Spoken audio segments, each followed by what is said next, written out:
संगच्छध्वं संवदध्वं समो मनांसि जानताम् देवा भागं यथा पूर्वे संजनानां उपासते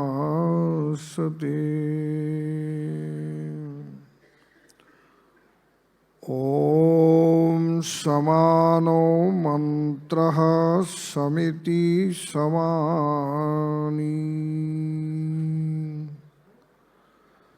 समानं मंत्रम् अभिमन्त्रयेवाह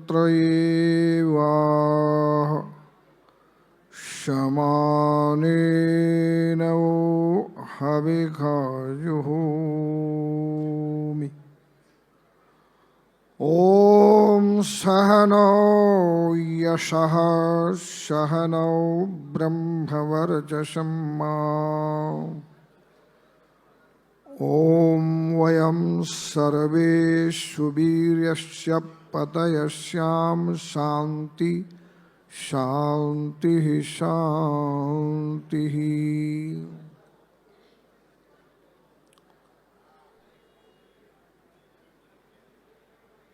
અત્યારે અહીંયા સભામાં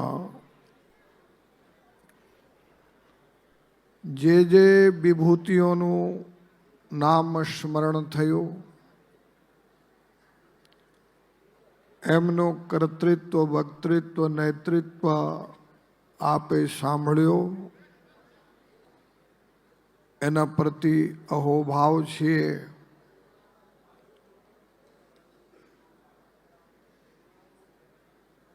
આપણાને આપણું ગૌરવ સમજવું જોઈએ. કૃષ્ણાત પરમ કિમપી તત્વમહં ન જાને. ભગવાન કૃષ્ણથી પર તત્વ કોઈક છીએ. આપણા ઋષિઓ કહે છે કે અમને ખબર નથી, અમને એની ખબર નથી. તો આપણા ગૌરવને સ્મરણ કરો કે કૃષ્ણ કેવા છે. નમો બ્રહ્મણ્ય દેવાય ગો બ્રાહ્મણ હિતાય ચ જગદ્ધિતાય કૃષ્ણાય ગોવિંદાય નમો નમઃ.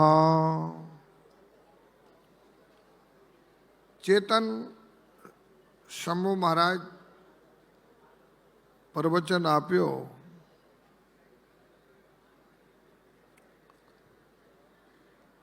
તો આપણે સારા, આપણા બધાને સારું લાગ્યું કે નહીં લાગ્યું? હે એમ કેમ કે મહારાજે પોતાના પિતાશ્રીને સ્મરણ કરીને પ્રવચન આપ્યો એટલે એ પ્રવચન સારું લાગ્યું.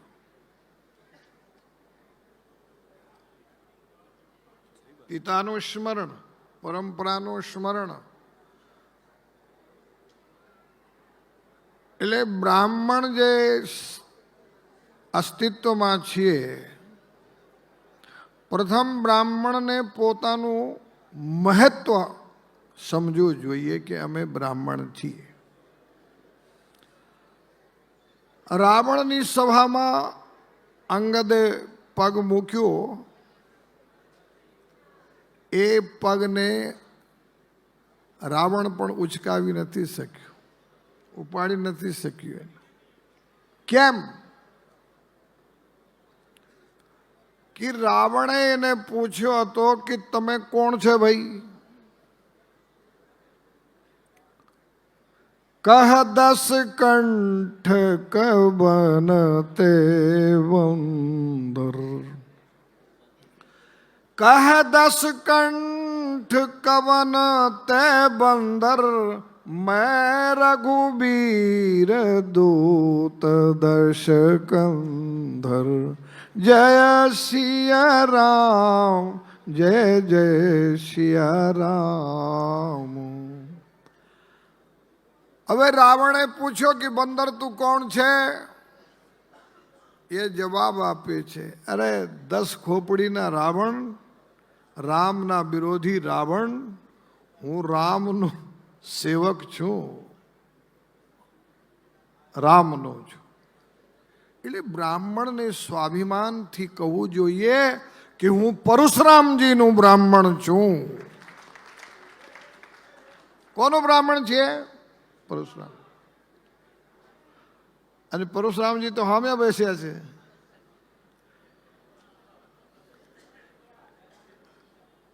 ઘણી વાતો સાંભળી.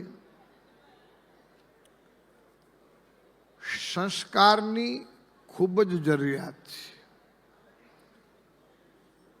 મને આજે બહુ આનંદ છે કે આજ આ સભામાં મેં ભાગ લીધું. એનાથી પહેલા મારા ગર્વ અને ગૌરવનો વિષય મને પ્રાપ્ત છે પહેલાથી. કેમ કે ગુજરાતના લાડીલા ભાગવત પુરુષ સુખદેવ સ્વરૂપ ડોંગરેજી બ્રાહ્મણ સંન્યાસ આશ્રમમાં ભણીને આખા ભારતમાં પ્રસિદ્ધ થયા છે. તો આજે ગુજરાત બ્રાહ્મણ સમાજથી હું અપીલ કરું છું કે તમે શું કરો છો કે શું નથી કરતા એ બધારું સબ્જેક્ટ મારું પાડવાનું નથી, પણ અમને એક ડોંગરેજી મહારાજ આપજો, આ અપીલ મારી સાંભળો.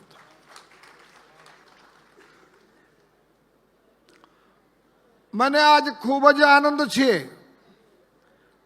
અહીંયા મંચ ઉપર આપણા મંચ મંત્રીએ 5-6 વાર ભાગવત વિદ્યાપીઠનું નામ લીધું છે.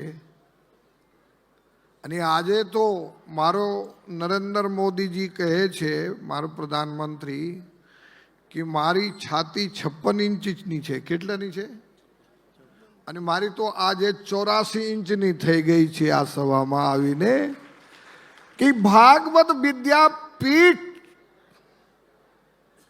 ના જે સંસ્થાપક કૃષ્ણ શંકર શાસ્ત્રીજી સંન્યાસાશ્રમ વિશ્વનાથ પાઠશાલામાં ભણીને આગળ વધ્યા છે. તો મને ખૂબ જ આનંદ થઈ રહ્યો છે.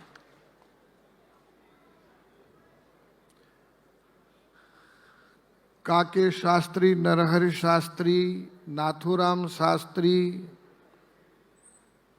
હિંમતલાલ શાસ્ત્રી, જયનારાયણ શાસ્ત્રી બધા સંન્યાસ આશ્રમમાં ભણીને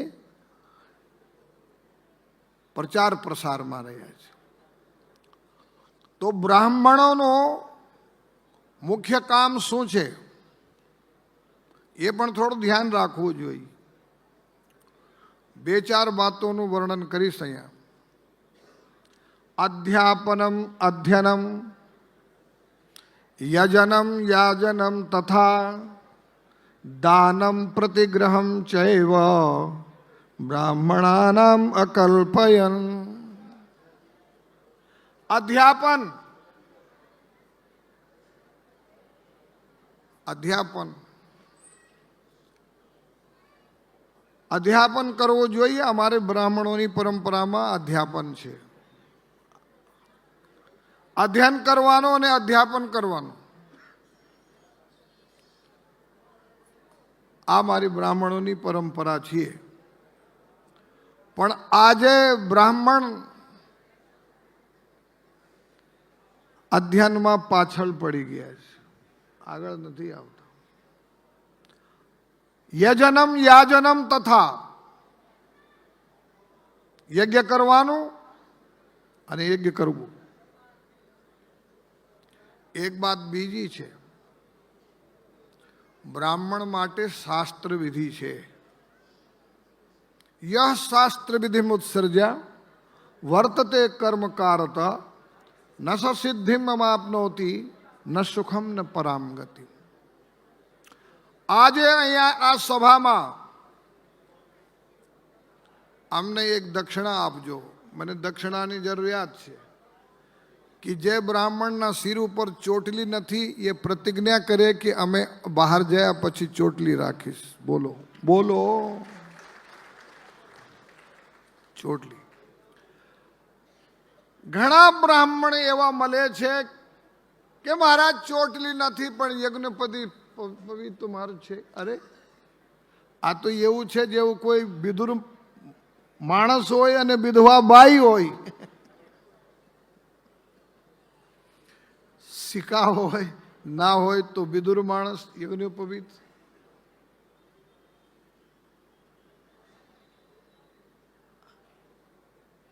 અને યજ્ઞોપવિત હોય ને પછી શિખા નથી તો પછી વિચાર કરો.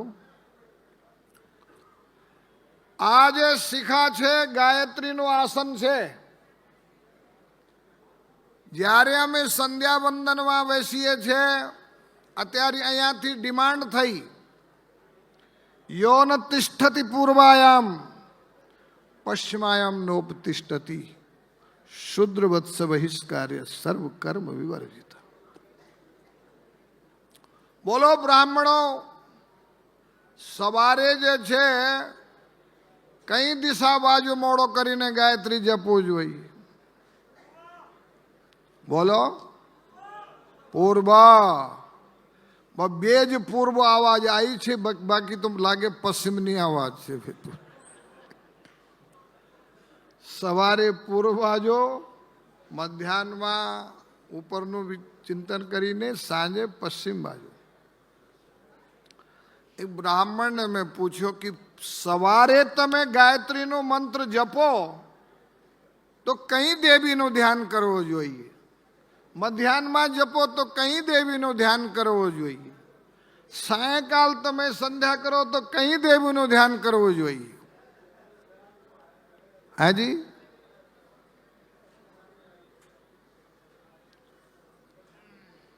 કરપાત્રીજી પછી ચેતન શંભુ મહારાજને ખબર છે બ્રાહ્મણ જેમ મહારાજે કીધું ને એક કે કરપાત્રીજી પછી બ્રાહ્મણોનું સમર્થનનું કાર્ય આ ચરણ ચંચરી કરપાત્રીજીનું આ દાસ કરે છે. પણ બ્રાહ્મણોની નિંદા પણ હું કરું.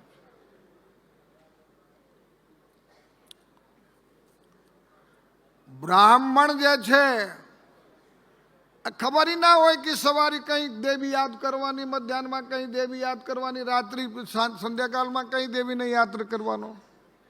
તો મારા ભાઈઓ, હું બ્રાહ્મણ છું, રાજાના બ્રાહ્મણ વંશમાં પેદા થઈ છે, રાજગુરુના બ્રાહ્મણ વંશમાં.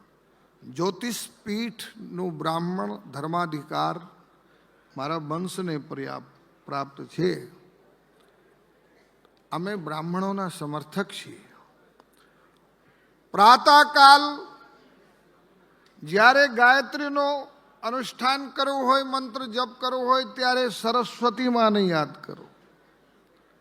મધ્યાહન કાલમાં લક્ષ્મી માને યાદ કરો અને સંધ્યાકાલમાં પાર્વતી માતાને યાદ કરો. આ ગાયત્રીના અનુષ્ઠાનનું વિચાર છે. શિખા જોઈએ માથા ઉપર. તેજો વૃદ્ધિમ કુરુષ્વ મે. આ યજ્ઞોપવિત શિખા રાખવાની છે. આ મારી અપીલ છે. અત્યારે એક વાત વિચાર કરો જરા, કોના માથા ઉપર શિખા નથી? ચાલો ફરે આટલા ઉણામાં નહીં જવાનું. યજ્ઞોપવિત છે. આ જો યજ્ઞોપવિત પડ્યું છે પરશુરામજી મહારાજ. મહારાજે એક દાખલો આપ્યો, એક નાનો દાખલો હું પણ આપ્યો. એક મિયાજી અને બ્રાહ્મણની દોસ્તી હતી. મિયાજી કહે છે, પંડિતજી આ દોરડું લઈને શા માટે ફરો છો? આ દોરડાની શું કિંમત છે? તો ત્યારે પંડિતજી વિચાર કર્યો કે અહીંયા એને જવાબ આપો તો એ સ્વીકાર નહીં કરશે. એક સભામાં જવાબ આપ્યો. સભામાં મંત્રીજી થોડા મોડા આવે છે, એટલે પ્રધાનમંત્રી આવવાનું હતું, 3 કલાક સુધી આવ્યા નથી, પછી 3 કલાક પછી આવ્યા. એ જવાના હતા બાથરૂમ એકી માટે, તો 3 કલાક પછી આવ્યા, તો હવે એકી માટે જવાનું. તો પંડિતજીએ વિચાર કર્યો, આને જવાબ આપવાનો ટાઈમ આજ છે. બોલે એકી કરવાનું જવું છે તો જા ને ભાઈ, જા. હવે મિયાજી નીકળ્યો એકી કરવા માટે, તો આગળ જે છે પ્રજા હતી ને, બોલે બેસ બેસ બેસ, અને બેસી ગયું. પછી આગળ થોડું ઊભો થયો, ફરી બેસ, પછી આગળ ગયું, પછી બેસ, પછી શરીરની હાજત છે.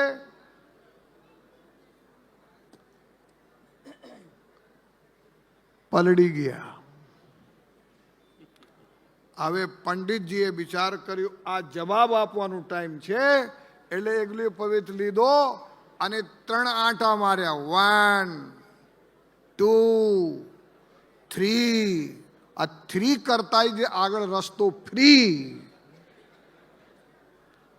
આગળ ગયા, પાછળથી મિયાજી ગયા. બોલે જો કેટલું મહત્વ છે એનું,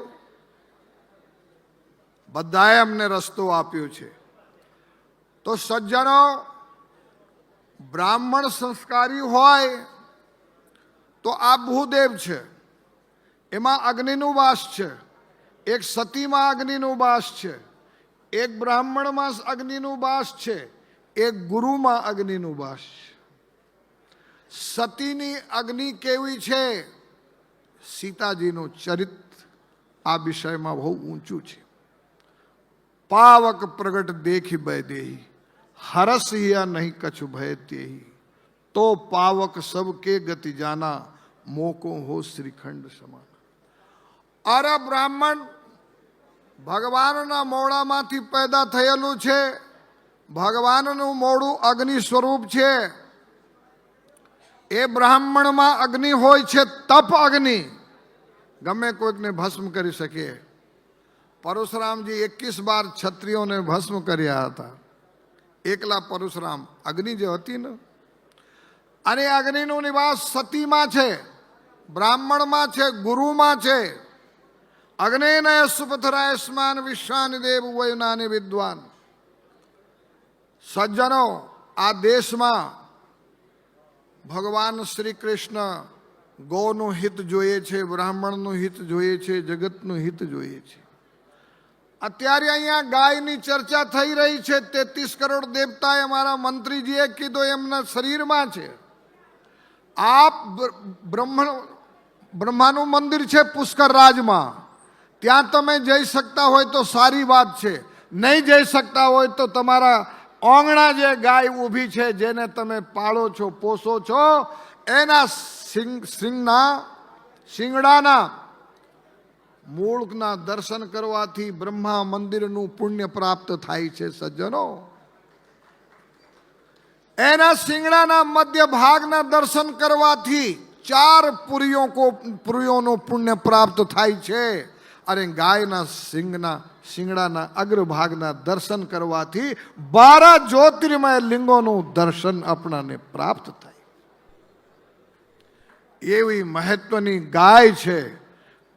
મંત્રીજીએ કીધું દરેક ગાયનો જે અવયવ છે, ગાયોનો જે ઉદ્ભવ છે, ગાયોનો જે પ્રોજેક્ટ છે, એ સારાનો સારો પ્રોજેક્ટ માણસના હિત માટે છે.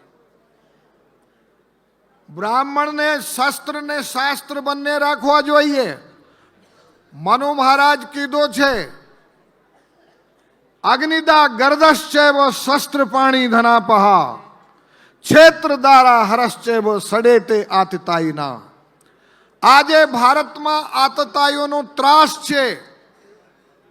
આપણા બધા અનુભવ કરી શકે છે. આતતાઈ, અગ્નિદા આગ લગાવવા વાળા, જહેર આપવા વાળા, શસ્ત્રથી મારવા વાળા, ખેતર અને સ્ત્રીનું અત્યારે પ્રસંગ ચાલતું હતું, અપહરણ કરવા વાળા, એ આતતાઈ છે. આતતાઈનમ આયંતમ દૃષ્ટ્વા હન્યાદ્યેવ વિચારયન. જેમ મહારાજજીએ કીધો છે, આતતાઈને જોઈને તરત એને સમાપ્ત કરવું જોઈએ અને એવા કાર્યમાં માળા મૂકીને બ્રાહ્મણને પણ ભાળા લઈને જે છે એનો નાશ કરવો જોઈએ. શસ્ત્રમ દુજાતિભિર્ગ્રાહ્યમ યત્ર ધર્મોપરધ્યતે. બ્રાહ્મણને પણ શસ્ત્ર ઉપાડવું જોઈએ જ્યાં ધર્મ ઉપર આંચ આવતી હોય, ધર્મ ઉપર આફત આવતી હોય, વિપત આવતી હોય તો બ્રાહ્મણને પણ શસ્ત્ર ઉપાડવું જોઈએ. આ દેશમાં પરશુરામજી મહારાજે રાજ કર્યું. રાજ કરવાનો અધિકાર ક્ષત્રિયને છે, પણ જ્યારે ક્ષત્રિય નબળા પડ્યા, અધર્મી થયા, અન્યાયી થયા, ત્યારે પરશુરામજી મહારાજે આ ભારત ભૂમિ ઉપર રાજ કર્યું છે. આ બધા જાણે છે.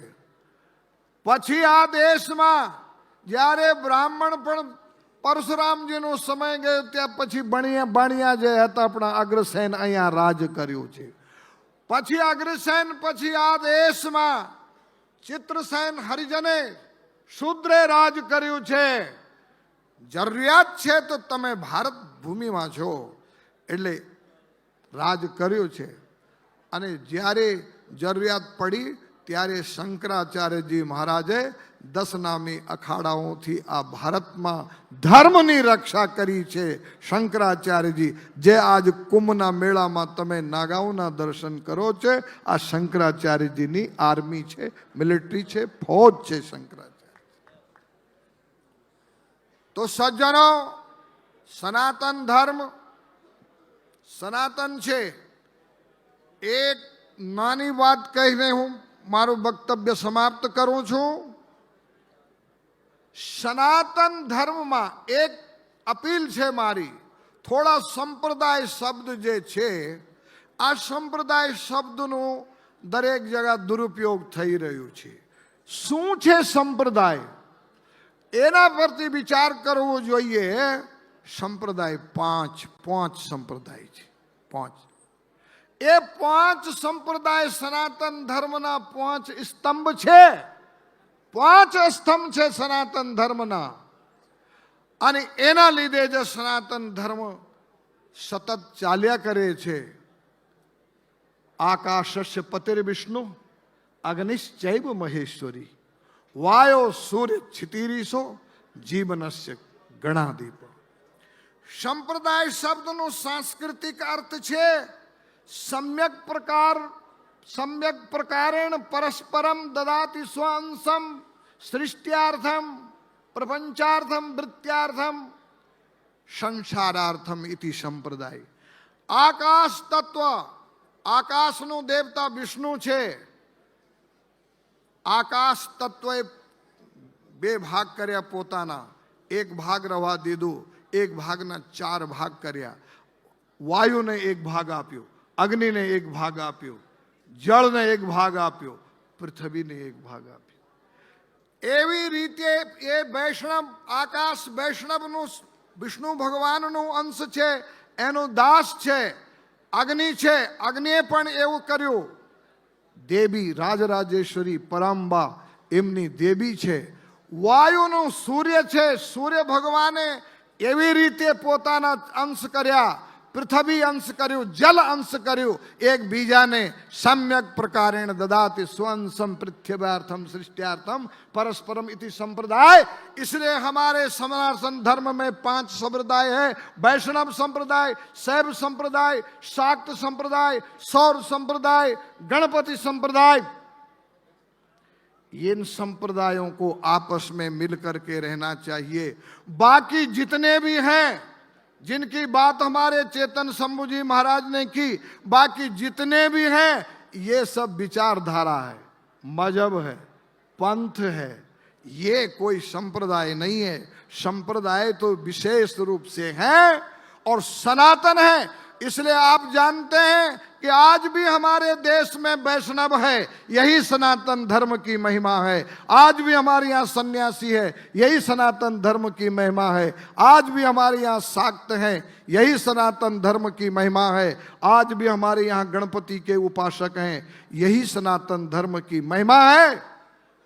तो सज्जनों, हम 5 संप्रदाय प्रेम से आपस में रहें, जैसे 5 देवता प्रेम से एक दूसरे को अपना अंश देते हैं, इसी रूप से अपने भी रहें। और उसमें याद रखना, ब्राह्मण जन्मना साक्त है, जन्मना ब्राह्मणों साक्त न शैवा न च वैष्णव। आप तो ब्राह्मण जन्म से गायत्री के उपासक साक्त हैं, आपकी महिमा। मैं अपनी बात समाप्त करता हूं। अभी एक बात यहां आई थी और वो बात ये आई थी कि ब्राह्मण बहुत कुछ दे सकते हैं। प्यारे सज्जनों, राष्ट्रपति अमेरिका का आपको अमेरिका के लिए वीजा दे सकता है, वहां जाकर के आपको डोनेशन दे सकता है, वहां आपको दे करके स्थान दे सकता है, लेकिन परलोक में पुण्य के लिए ब्राह्मण ही आपका रजिस्ट्रेशन कर सकता है, दूसरा कोई नहीं कर सकता है। यही ब्राह्मण आपको वहां वीजा दिला सकता है, यही रजिस्ट्रेशन कर सकता है, यही आपके पुण्य को बढ़ा सकता है। इन्हीं शब्दों के साथ ब्राह्मण समाज की उन्नति के लिए हमारे भी पाठशाला चल रहे हैं। मैं आह्वान करता हूं, जिस ब्राह्मण को अपना बालक पढ़ाना हो वो बालक संन्यासाश्रम में भेज सकता है, काशी भेज सकता है, हरिद्वार भेज सकता है, बीकानेर भेज सकता है, वृंदावन भेज सकता है। मैं पत्र लिख करके उसका एडमिशन करा दूंगा। ये सहयोग आप अवश्य करें। एक दूसरे का सामाजिक जो का समिट है, उस समिट के अनुसार आप एक दूसरे को सहयोग करें। इन्हीं शब्दों के साथ हरिओम तत्।